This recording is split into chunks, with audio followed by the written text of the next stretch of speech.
महाराष्ट्रामध्ये राहून मराठी शिकावी हा आग्रह ठीक आहे, पण दुराग्रह नको. सुशील केडी यांच्या भूमिकेवर फडणवीसांनी ही प्रतिक्रिया दिली. संकुचित मनोवृत्ती मराठी माणूस ठेवू शकत नाही असंही फडणवीसांनी म्हटलं. मराठी भाषा शिकणार नाही ही मस्ती शिंदे चव्हाणच्या राजकारणामुळे वाढली असं संजय राऊतांनी म्हटलंय. जय गुजरातच्या नाऱ्यामुळे केडी यासारख्यांना बळ मिळतं असंही संजय राऊतांनी म्हटलंय.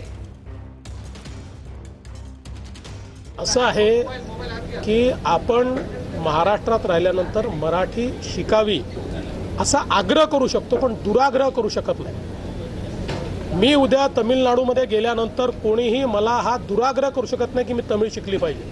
मला आवडते तमिळ भाषा, चांगली भाषा आहे, पण मला दुराग्रह नाही करू शकत कोणी.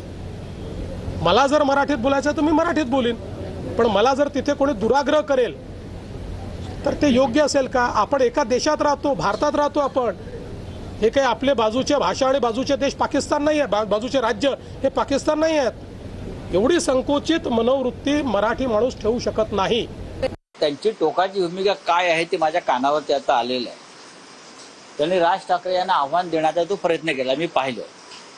आणि महाराष्ट्रात राहून मी मराठी शिकणार नाही ही जी मस्ती वाढलेली आहे ती एकनाथ शिंदे, अमित शहा यांच्या राजकारणामुळे.